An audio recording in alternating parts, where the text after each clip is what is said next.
you have anybody that you would like to shout out? No. I want to shout out Xavier Woods. I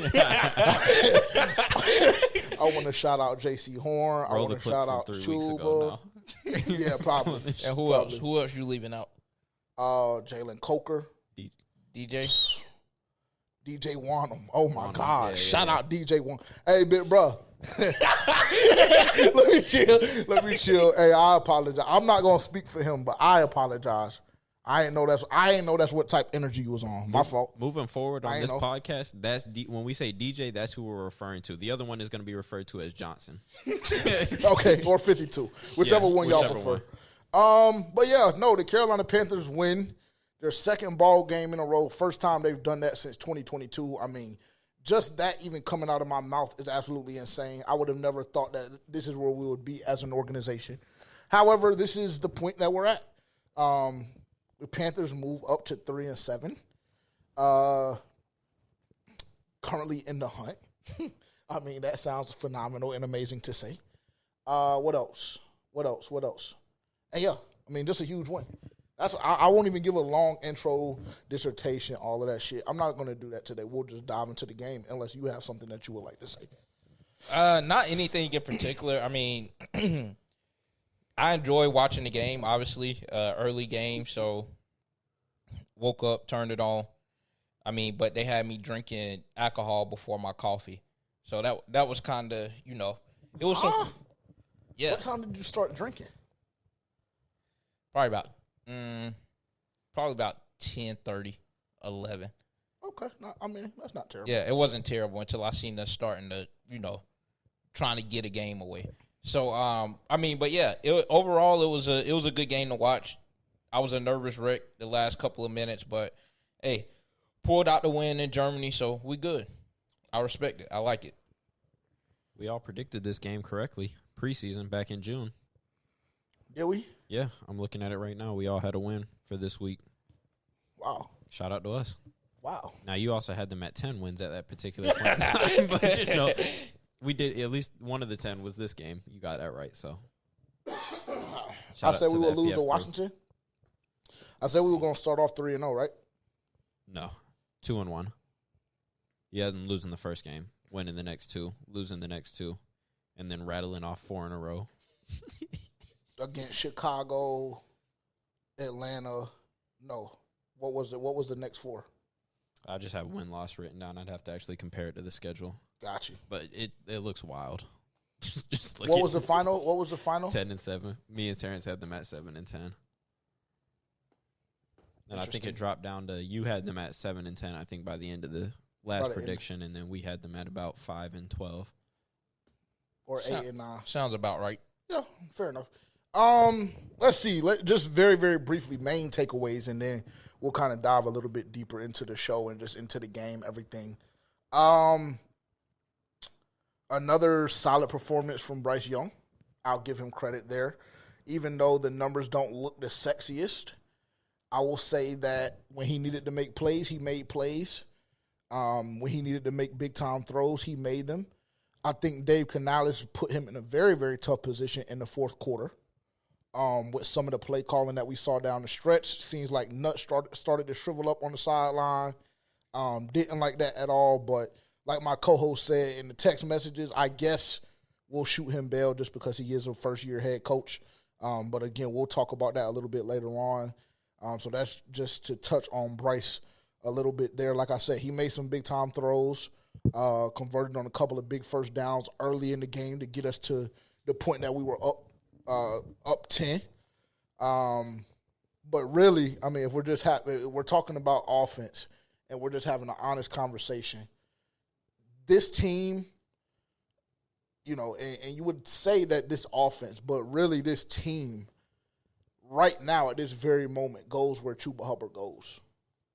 And I've been hollering and yelling literally for the past, 4 or 5 weeks saying that Chuba Hubbard right now is a top 5 quarter or running back.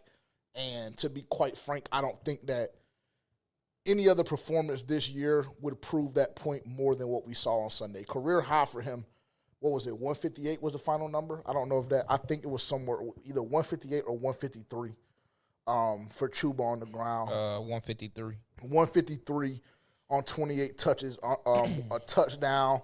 He did have that fumble loss, but I'm gonna live with that because, like we talked about, that shit was an illegal tackle. I don't understand why we don't get that call, but cool, whatever, so be it. Kind of put us in a tough position, but I'm not mad at him by any stretch of the imagination. If you get bent up like that and your knee is under you, then, yeah, you're going to give that football up. You're going to give that football up. So not mad at all. But all of that being said, Chuba Hubbard right now is literally the team goes where Chuba Hubbard goes. One of three running backs in the NFL at this very, very moment to have 800 or more rushing yards on the year. Derrick Henry, Saquon Barkley, Chuba Hubbard. Elite company. Chuba Hubbard this season. I don't know if I've ever seen a player really turn out this way that I just kind of just thought was mid or average, like in my whole life, especially when we're talking about the Carolina Panthers. I mean, I don't know what has gotten into him, but really, if we just want to look at it for what it is, it's really just hard work, dedication, and preparation personified. And opportunity. Absolutely. I mean, if you look at the situation last year when they bring in Miles Sanders, everybody assumes that Miles Sanders is going to be running back one the first 6 weeks of the season. He is running back one. And since then, I mean, Chuba has just gone up. This year has been absolutely ridiculous. It really has. What else? That offensive line. That offensive line is incredible. Even when you look at Ikem Ekwonu, and also I'm going to say this too. Ikem Ekwonu, his job might be on the line. Hate to tell y'all, if you watch, I apologize. Don't take it personally.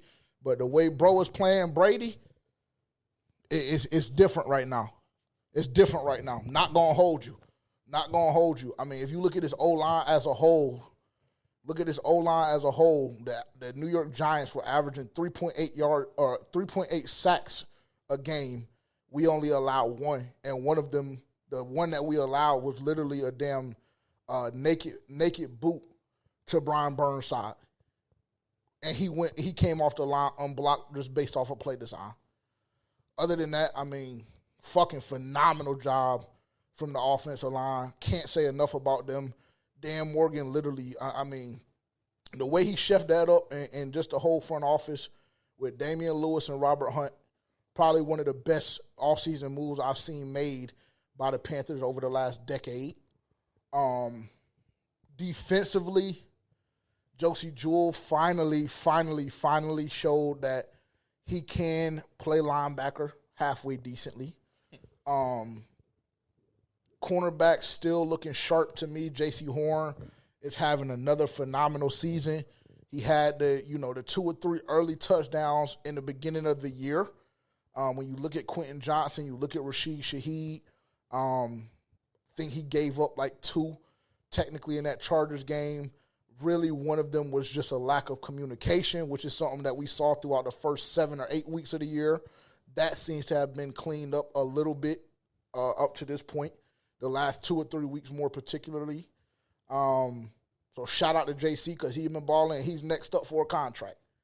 If JC Horn finishes this year off healthy, playing at the level that he's currently playing at, y'all can bet y'all's life savings that he will probably be one of the higher paid cornerbacks in the NFL, and I damn near would say that he's going to get more than bro.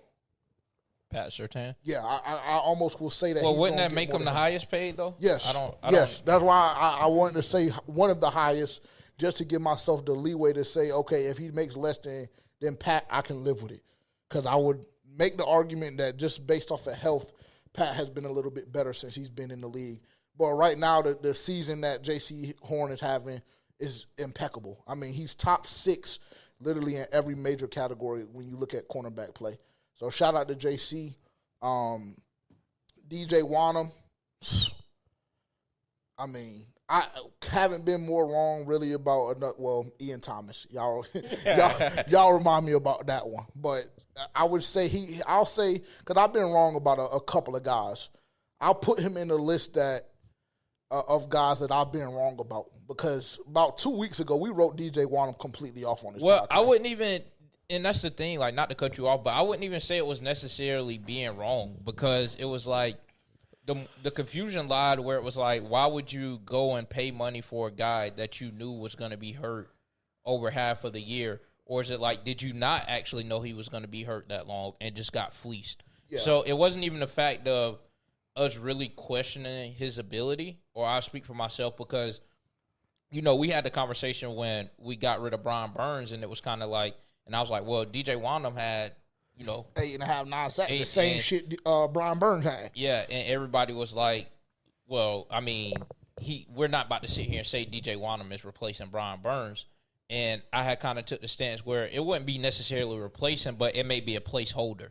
Yes. Which that could also be false, being like the way that DJ Wonnum has played. So it was never like us really questioning his ability. It was more so of like questioning his availability.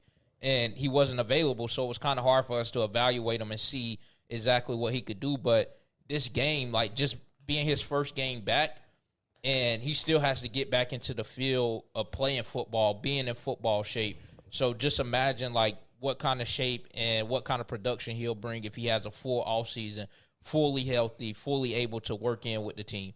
Like, I think that he, you know, is going to turn out to be really good for us. Do we know what his contract is?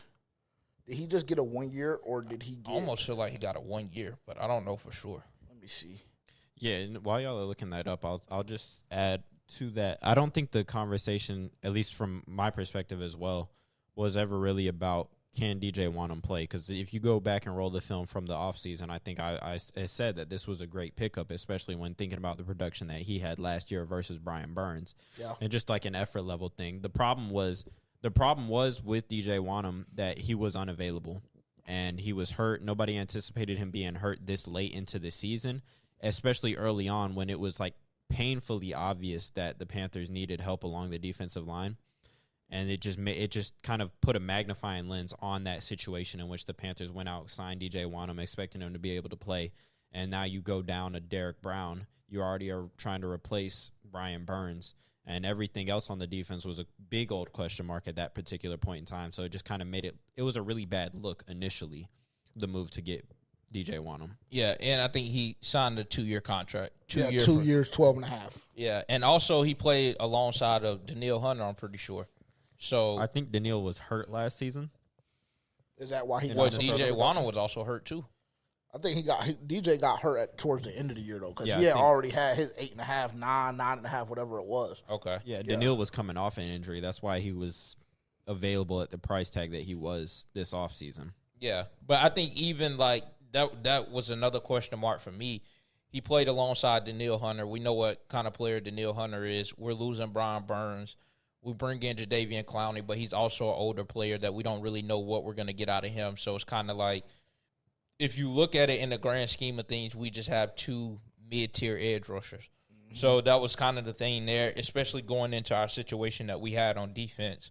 It was just, everything was up in the air. We just didn't know. So. Yeah. But yeah, shout out to him too. And that's, like I said, that's kind of all that I have, like, as far as those things go. I guess we can talk about the game. Did you have anything to add just real quick? Or you wanted to jump into the stats and everything like that, and we'll go from there? Yeah, no, I'm ready to talk about the game. I thought it was, like I said, I thought the defense played well. I thought the defensive line in particular played really well. Everybody had maintained gap integrity for the most part. Yep. Up until the fourth quarter where they let Daniel Jones get a little bit loose, because that's about the only thing Daniel Jones is good for at this point in his career, just running. Mm-hmm. But I thought, for the most part, the defensive line really got after it, and so did Josie Jewell. Jewell got after it, which was surprising because we've been slandering his name too, and he came up with some really big plays. He did miss a little tackle earlier in the game, but we won't talk about that because he finished really strong. So yeah, Ashawn Robinson had a huge game too, a revenge game. Mm-hmm. Yes, Lord. And they kept hollering about Brian Burns and this being a revenge game for him, this and that, this and that. Ashawn won't hearing that shit. Was not hearing that at all. Let's get into this real quick. You owe me something, don't you?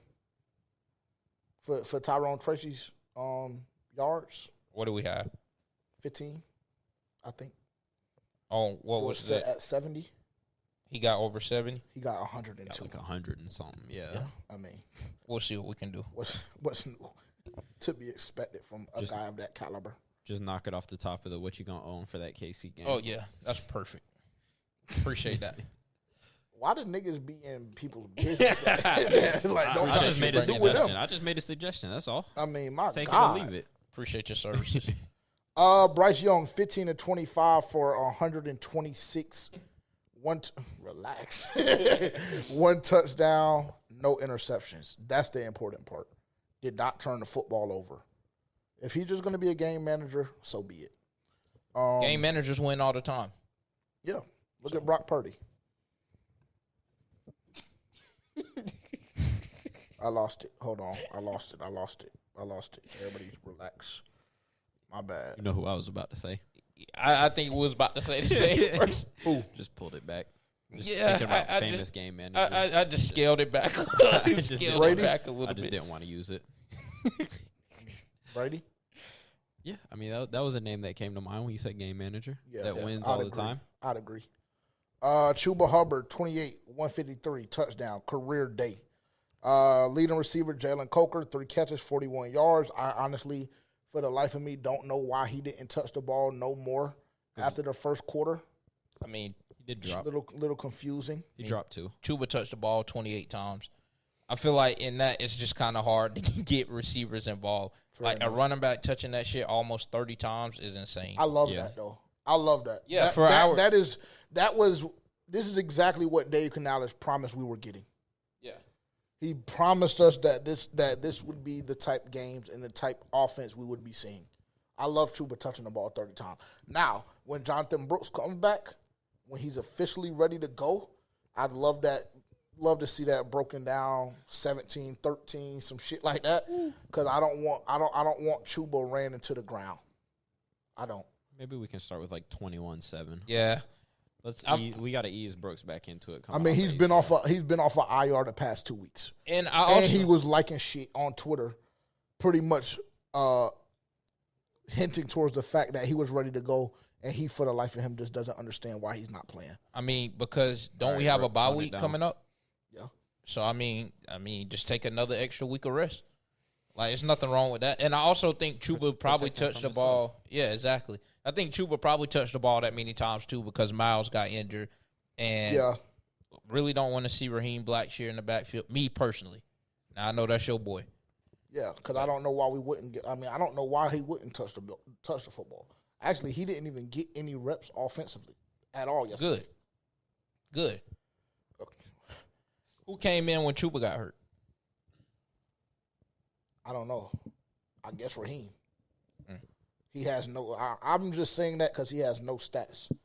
Well, and when Chuba got hurt, he gave the football up. Oh, and yeah, New York that is had it, true. and he came Yeah, back yeah. the next drive. So I don't even think he played a snap offensively. That doesn't make me. I'm happy with it. And Two Jalen carries. Coker did drop 2.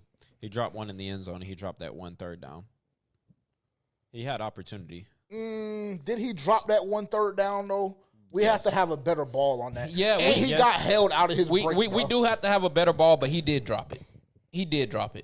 Yeah, you do have to have a better. I mean, he got a perfect ball in the back corner of the end zone, and he allowed the That DB was to a knock it that out. was a drop. That was a drop. That third down, I'm just not putting that on him. Unfortunately, I'm not saying that's a drop. We're talking about the wheel route. No. Talking about the where one. he missed, where you say he missed X, but then threw it to Coker late. Yeah. and you were spazzing about it at the time, but Coker Yeah, that's did drop. yeah. That's he did not, drop I'm it. not putting that on the drop. I'm putting that on the quarterback and the referees not calling the fucking holding. It could have been a Because better ball. he got held out of that route and he still won the route. We had to put that ball on him. But, I mean, there was pressure. So, Brian Burns was in Bryce's lap, so I'll give him that. But we have to have a better ball, bro. We do. We have to have a better ball. Nigga ain't give him no space. think And he's two not the things- fastest guy in the world. I think two things can be true, though. I think you can have to have a better ball, but still, I mean, he dropped it. Like, it's just the moral of the story. He dropped it. Okay. But the positive is the Cocaine Cowboys led the team in receiving yards again. Absolutely. They nearly get 3 catches, 40 He dropped yards. one, too, that pissed me off. He dropped one. And he's dropped a couple over the past couple of weeks, too. Luckily, we've been winning. So, you know, it's not something that we have to really, really spend much time on, but yeah. But it did make me happy that he caught the corner route towards the sideline, towards the end of the game. to kind of like seal the deal because I was a little nervous. I was a little nervous when he threw it, and I seen who was out there catching the ball just because he had dropped one earlier. He's got a bit of a concentration thing. He tries to move a little too fast when the ball's coming to him. He tries to get out of his he tries to run before he catches it. And that's kind of his problem. And catching with his body is also a problem as well. That's part of the reason why like the one that he dropped yesterday, Bryce put the shit right on him. Stop catching with your body. Catch with your hands. I don't mind a body catch so much if you're using your body to box out the DB. But you can use your body boxing out the DB and still catch the ball with your hands. Y'all are going to hate me, or most people will, but if you catch the ball too much with your body, that just insinuates to me that you're not a sure catcher of the football. Like, you just don't believe in your hands that much because that's not something that you're necessarily good at. And I think it might be fair to assume that he kind of might be that type of receiver just because he had really one productive year of college. Yep. Truthfully, it took him a while to even get to that level of production. He is an older prospect. It's a good reason to believe that he might have a little bit of a hands issue, but he's a freak physically. Well, get on the fucking jug machine. We can fix that. That's what Chuba did. Yeah. I mean, all you got to do is go out there with Chuba. Chuba been on that jug machine for 2 years, and matter of fact, 2.5 years, and I ain't seen him drop shit the whole season. Except that one yesterday. Yeah, he did drop one yesterday. Did he? Yeah. Yes, bro. Like, I don't understand. Like, talking about the shit that was 3 feet above his head. Bro, you seen that he took his eyes off the ball. Like, you clearly seen he took his eyes off the ball. And it hit him in both his hands. Yeah, three feet above he his dropped head, that shit, bro. It hit him in both his hands. But you're shooting niggas bail for Yeah, dropping like, passes today for some reason. That it's is 'cause it's Bryce at insane, quarterback. No, it's just because we have to have better balls on all of those shits. Yeah, okay. That's why. That's why I'm shooting people bail. Yeah, Both of those passes, the Jalen Coker drop, that shit needed to be a better ball. There's no need for the air and quotes. the pass to the flat, the check down is what I'm assuming y'all are referring to. Yeah. Shit is way up here. Go look at the replay. Go get it, unfortunately. Yeah, you when can, my fucking knee just almost got man, fucking yeah, torn. right, man. My knee almost got torn to pieces. Yeah, what right. do y'all want me to do about that? Yeah, right, bro. You can go look at the replay and see he took his eyes off the ball. He just didn't look it in. I mean, that's fine, but you just dropped it. So just don't sit up here and say he ain't dropped shit since you seen him on the jug machine. Like, that shit just not true. Because I seen Tommy out there working with him. Has he not dropped anything?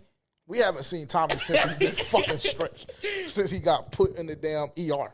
So I don't know what Tommy is capable of doing, honestly. J.C. Horn led the team in tackles, 8, 1 PBU. Shout out to bro. 8 for Xavier Woods, 1 PBU. Ashawn, 7 tackles, 2 TFLs, a sack, another quarterback hit. Yeah, my God, he was in his bag. A forced fumble to pretty much seal the game. Yeah, Ashawn, yeah, player. That's my player of the game. You done changed that shit so many times. Yeah, Ashawn's my player of the game. But yeah, shout out to Ashawn. I got to show Big Bro some love, so we'll talk about it. We'll talk about it. You are sad. Who else do I want to highlight? DJ Wanham, 6 tackles, 2 TFLs, a sack. Very close to Ashawn, very close to being my player of the game, too. He'll get an honorable mention. Josie Jewell, 6 tackles, a forced fumble, 2 PBUs, a pick, a TFL, a pick. That's my player of the game. Yeah, Josie went fed. Yeah, Oh, my God. Oh, my God. Xavier Woods had that interception off the Davion Clowney deflection. Let's go look at some team stats real quick. Actually, no, let's go look at the Giants. Shane Jackson ain't that either. He's ass. Honestly. Yeah. I remember you used to gas him up.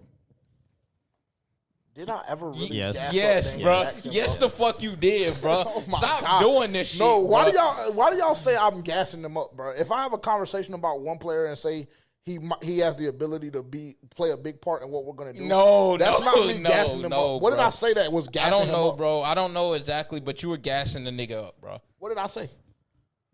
I mean, you act like he was one of the reasons that we shouldn't go out and get another corner. Yeah, but then Mike Jackson came along. Yeah, then Mike came along. Now imagine if he didn't. We'll be in a world of trouble. 18 carries, 103 yards, and a touchdown for Tyrone. He's one of them ones. I'm not going to lie to y'all. Wandale, 5 catches for 51. Wandale. Malik Neighbors, 6 catches for 50. J.C. Horn, again, another nigga. He had an absolute hell.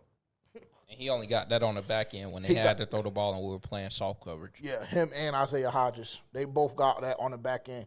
EJ, I don't know. I don't understand or know what we were doing the last drive, but let's try to never do that again. The last drive of regulation. Evero and Dave Canales. Oh, my God. Let me finish these stats. Time of possession, 34.5 to 27-38 advantage New York. Total yards, 342 to 306 advantage New York. Passing yards, 175 to 118 advantage New York. Rushing yards, 188, 167 Carolina. 24 to 15 on first downs New York. We had 10 penalties yesterday? Yeah. It started getting nasty at one point. But, we won the turnover battle. And like I always say, you win the turnover battle, a lot of the times you'll win the football game. Yeah. I didn't know that. This is my first time looking at this. I didn't know that it looked like this. 10 penalties to 3 for Carolina had 10. New York had 3. Well, we damn near got like 4 or 5 on one drive. Yeah, I do remember that. I do remember that drive. 3 turnovers to 1. New York had 3. Sacks 2 to 1. We only allowed 1 sack, allowed 2, and total offensive plays 73 to 58 advantage New York. Very, very similar to what we saw against New Orleans. Very similar. When you look at time of possession, you look at total yards. We didn't get outgained by 150 yards. I will say that's a positive. But very similar to what we saw against New Orleans. However, the Carolina Panthers get the job done. So, you can't really be too upset or mad about what we saw.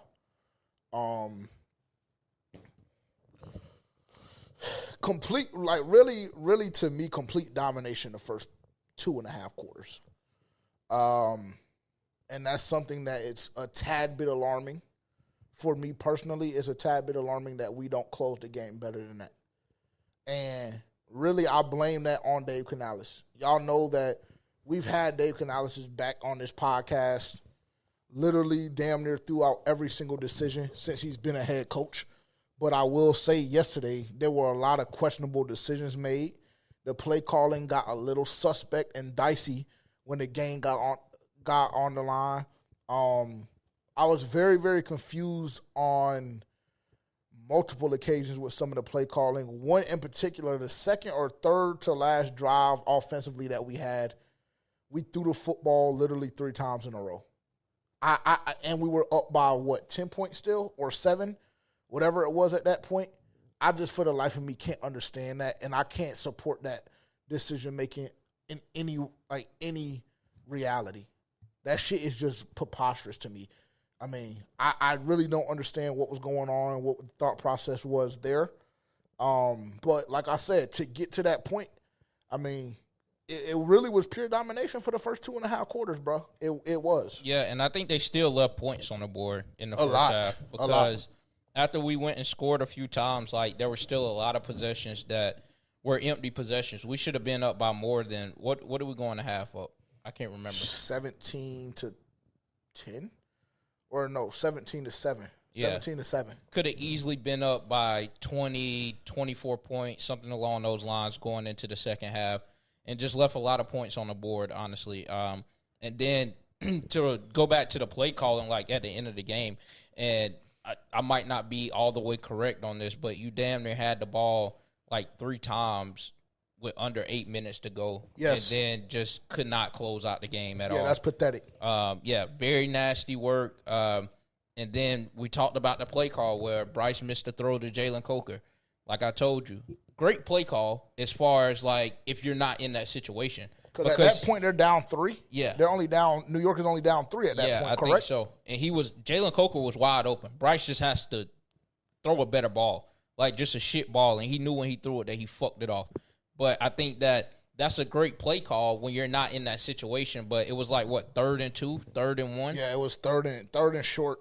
And I don't understand why you just don't run the ball there. Yeah, that is. I'm pretty sure that's the drive that I'm referring to as well. When we threw the ball 3 times in a row. Yeah, I don't get that. Either run the ball there or throw a little short, simple route, or let Bryce roll out, kind of make a decision if I want to take off and run it for 2 yards. Or just give the ball to Chuba Hubbard and don't stop the fucking clock. Yeah, either or. But we don't throw a fucking wheel route. Yeah. Yeah, that was disgusting. That was nasty. I will admit to y'all, I haven't had a chance to go back and look at the game. So this is just off of pure memory and just seeing a couple of highlights on Twitter here and there. Because I would like to actually dive a little bit deeper into the film and just actually rewatch the broadcast, because we always say that first watch, I'll speak for myself. That first watch, when I watch that first watch, is just purely me being a fan. So all of the emotions and everything that come with JJ being a fan, on that first watch, whether I'm in the stadium or watching on the broadcast, it's just me strictly being a fan. The second broadcast watch is just recalling everything that happened and being fresh on that front. And then the third and fourth watch is all 22. It's film breakdown. I'm fully engaged. I haven't been able to do that today. So I will give y'all that precursor to what we're saying, because our timestamps might be a little off or whatever the case may be. But I do remember in that moment being a fan, I thought that it was absolutely the dumbest shit in the world that we were still throwing the football and we took minimal time off the clock. Another thing that really, really pissed me off, another coaching thing, I, for the life of me, don't understand why we're up 3 points, last possession of the game, and we're playing 7, 8, 9, 10, 11, 12 yards off of receivers, when we have one of the best cornerbacks in the league in J.C. Horn. And on the other side of him, we have a guy that has proven to be competent.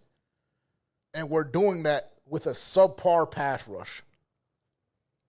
So, I mean, I don't understand what you think is going to happen, Ejiro Evero, when you give receivers like Malik Neighbors, who is elite, and you give receivers like Wan'Dale Robinson, who has proven his value for the New York Giants this year.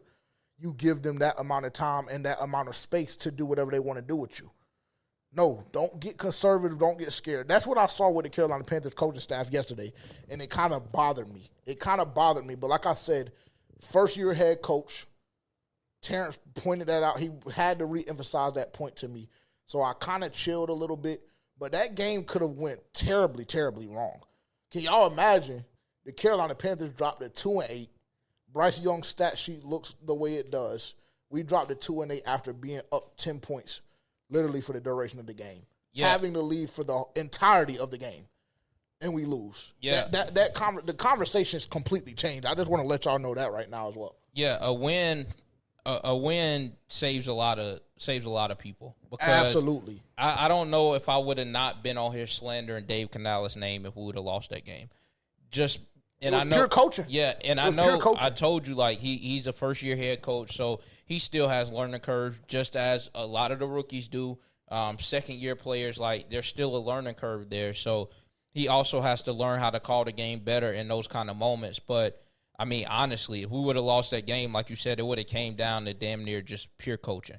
Yeah. Because the back half of that game was just nasty, nasty work. Absolutely. Nasty.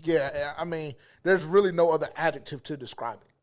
Like, that shit really was pathetic. That fourth quarter, I mean, that fourth quarter is almost a microcosm of what the Carolina Panthers as an organization has looked like the past 2 or 3 years.